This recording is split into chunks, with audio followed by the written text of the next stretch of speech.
সরাইরে কারা কারা যাইছো ঠাকুর দেখতে একটু কমেন্ট মাধ্যমে জানাবে। হ্যাঁ, আগে থেকে বলে দিয়েছি এই ভিডিওটা একটু লং হবে। কোনোদিনই আমি লং ভিডিও ছাড়িনি, এটা প্রথমবার।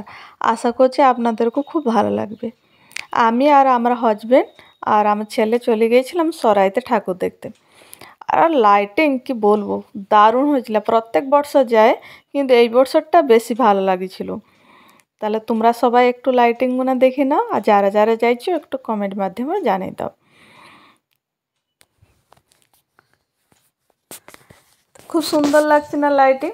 আর আমার তো ছবি তুলতে খুব ভালো লাগে, আমি খালি যাই ছবি তুলছি জানো। আর ভিড় কি বলবো, প্রচুর মাত্রার ভিড়, একদম বাইক যেতে পারছি না। দিনেরা যারা যাইছি ঠাকুর ভালোসে দেখতে পাচ্ছি, কিন্তু লাইটিং তো দেখতে পারবো না, ওই জন্য সন্ধ্যাবেলা গেলাম।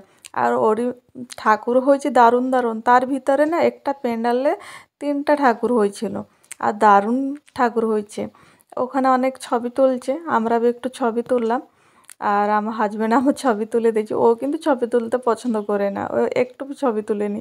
ছেলে আর আমি তুলেছি, ছেলে বেশি তুলে না জানো। তারপরে এই দেখো আমি একটু চুল টুল ঠিক করে দিয়েছি, ঠিকঠাক আছে কি নেই। কাপড় পরছি তো টিকে অসুস্থ লাগছে, আমি একটু কাপড় খুব কম পরি।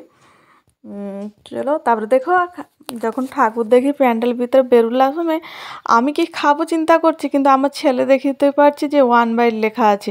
বলছি ও মা দেখো 1 বাইট লেখা আছে।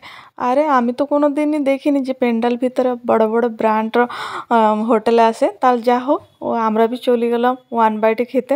দেখো যেমনি সবটা খেয়ে নেবো, নিজে অর্ডার করছি কী কী খাবো, খাওয়া হয়ে গেলো। এবার বেরোনোর পাড়া হয়ে গেলো, চলো এবার বাড়ি যাব। আর বাড়ি এসে আর কোথায় কোথায় ঠাকুর দেখতে গেলাম সবটা নেক্সট ভিডিও পরে আপনাকে জানাচ্ছি।